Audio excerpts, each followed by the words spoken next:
माझं सोलापूर न्यूजमध्ये आपल्या सगळ्यांचं स्वागत. दादांवर प्रेम करणाऱ्यांवर आबाळा एवढं दुःख कोसळलं. कितीतरी वेळा कुणाचाच या बातमीवर, माझाच काही, कुणाचाच या बातमीवर विश्वास बसत नव्हता.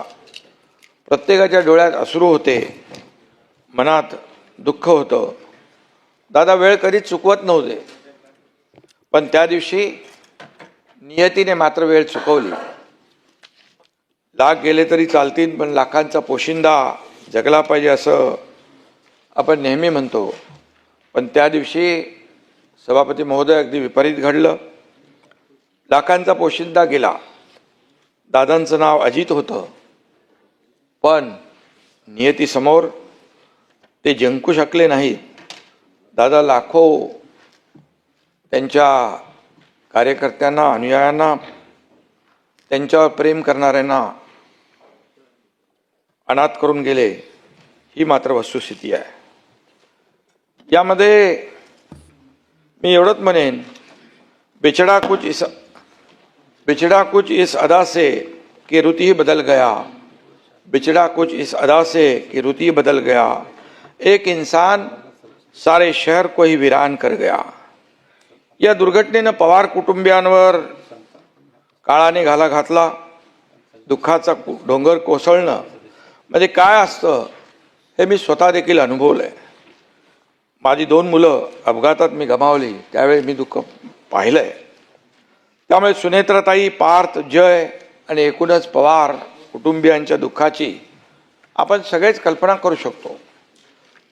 माझे गुरुवर्य धर्मवीर आनंद दिघे साहेबांना सुद्धा मी अपघातातच गमावलं आणि त्यावेळी देखील दुःख काय असतं हे मी पाहिलंय. साहेबांवर प्रेम करणाऱ्या लाखो लोकांची काय अवस्था झाली तेही पाहिलंय, कारण तेही अचानक निघून गेले. त्यामुळे दादांवर अतोनात प्रेम करणाऱ्या लोकांची वेदना आपण जाणतो. आजही सभागृहातल्या अनेकांच्या डोळ्यात अश्रू आहेत, दुःख आहे. हे दुःख पचवणं, दादा आपल्यात नाहीत हे मान्य करणं अवघड नाही तर अशक्य आहे. आपल्या राज्यानं एक अत्यंत कर्तृत्ववान नेता गमावलाय. शब्द आणि वेळेला किंमत देणारा नेता गमावलाय. एक खंबीर, निर्भीड लोकनेता गमावलाय. राजकारणातला दादा माणूस गमावलाय. धडाडीचा आणि दूरदृष्टी असलेला विकास पुरुष गमावलाय. मी आणि देवेंद्रजींनी एक दिलदार मित्र गमावलाय. या सभागृहाने एक शिस्तप्रिय आणि आदर्श मंत्री गमावलाय. जनतेच्या प्रश्नाप्रती तळमळ असलेला लोकप्रतिनिधी गमावलाय. दादा माझ्यापेक्षा वयानं मोठे होते, अनुभवानेही मोठे होते. मी माझा मोठा भाऊ गमावलाय असं सातत्याने ते गेल्यापासून वाटतंय. दादा फणसासारखे होते, बाहेरून कडक आणि आतून मऊ. सभापती महोदय, दादांच्या बोलण्यात ग्रामीण बाज होता. आवाज राकट पण गोड होता. एकनाथराव ही दादांच्या स्टाईलची हाक माझ्या कानात आजही घुमते आहे. सभागृह असो, पत्रकार परिषद असो, कार्यक्रम असो, कॅबिनेट असो, अधिवेशन असो, प्रत्येक वेळी दादांची आठवण आपल्या प्रत्येकाला येत राहणार. बजेट अधिवेशन म्हणजे दादांचंच अधिवेशन. सचिव, अधिकारी, आमदारांच्या फायलींमध्ये बिझी असलेले दादा आपल्या सगळ्यांना आठवत आहेत आणि त्यावेळी त्यांची जी काय तगमग असायची ती आपण पाहिलेली आहे.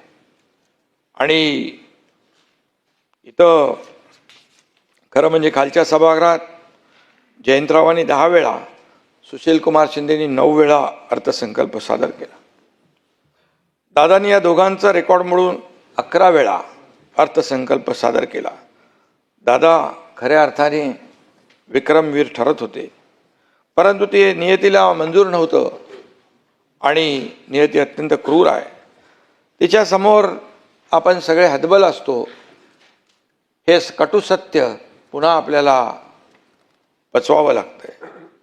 मी मुख्यमंत्री झाल्यानंतर माझा आणि दादांचा जवळून संबंध आला, कारण ते कॅबिनेटमध्ये उपमुख्यमंत्री आणि अर्थमंत्री होते. पूर्वीच्या महाआघाडी सरकारमध्ये काम करताना आम्ही दोघं एकत्र काम केलेलं आहे आणि त्याच्यानंतर काही प्रस्ताव थांबले, त्याला सुधारित मान्यता देखील दिल्या. माझं सोलापूर न्यूज या यूट्यूब चॅनलला सबस्क्राईब करा आणि बेल आयकॉन प्रेस करायला विसरू नका.